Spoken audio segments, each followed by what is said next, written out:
It's a chilly morning in Silicon Valley, and Marty Cagan steps into a cramped conference room at Netflix. Around the table, product teams debate fiercely not about features but the real problems they're solving.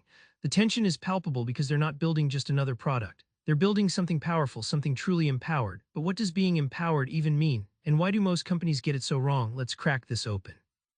Most companies believe shipping features is innovation. Here's why that's not just wrong, it's the kiss of death for great products. At Netflix, product teams stopped obsessing over a feature backlog and started owning customer problems, like improving binge-watching without annoying ad interruptions. Marty recounts how this shift transformed dusty roadmaps into vibrant conversations driving real value, making Netflix a master of delighting users instead of just ticking off checklists. Think of empowered teams like a jazz band. They get the theme, but the solos they decide. Just imagine if a guitar player was told exactly which notes to hit like a robot. Empowerment means giving talented musicians the freedom, rhythm, and trust to riff and innovate together, solving problems in ways no strict script could capture. When teams shift from build this to solve this, magic happens. At Tesla, engineering squads empowered with concrete problems redesigned battery packs without waiting for commands. It led to breakthroughs that slashed costs and boosted performance, a real-world payoff proving that when you give people ownership, they don't just deliver, they transform your whole product. Bill Campbell said leadership means unlocking greatness in others. But how? Marty and Chris serve up a masterclass in coaching over commanding. Marty shares how Jony Ive's genius surfaced not because Apple hired prodigies alone, but because leadership coached and challenged their teams daily, honing raw talent into iconic design craftsmanship. It wasn't orders barking down a chain, it was guidance tuning a chorus of stars to sing in harmony. Competence is just the start. Agile product leaders help teams grow through feedback loops and stretch assignments, much like a climbing wall where you start at the easy routes and gradually scale cliffs. This scaffolding turns capable people into innovators who don't just follow paths, they blaze new ones.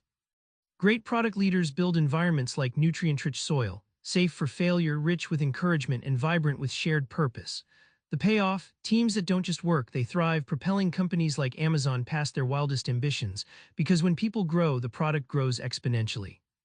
An inspiring product vision isn't a poster on the wall, it's the linchpin for unleashing empowered teams with clear, purposeful direction. At Google, Marty saw the difference between teams with fuzzy directions and teams charged by a crystal-clear North Star. Project Aristotle's research proved psychological safety plus clear purpose are the secret sauce. It's the vision, not just the product, that rallies teams to push boundaries fearlessly. Instead of telling teams which features to build, empowered leaders set objectives, specific problems to solve. It's like giving sailors coordinates rather than orders to raise every sail. This shift boosts ownership and creativity, producing breakthroughs like Gmail's priority inbox, born not from features but from solving inbox overwhelm. Companies that embrace this shift find their org charts dissolve into networks. Engineers, product managers, designers all collaborate fluidly, breaking silos. Tesla's rapid product cycles showcase this beautifully, speed without chaos, and it all starts with leadership willing to let go and trust teams with the true north. Remember that Netflix conference room buzzing with debate about problems, not features? That's the essence of empowered. It's not the talent you hire, it's the fire you light under them by giving autonomy, shaping growth, and aligning vision. Try this next time you set goals, switch from assigning features to defining the problem for your team to own. Watch what happens when you stop managing tasks and start unleashing greatness. Subscribe for more book summaries like this one.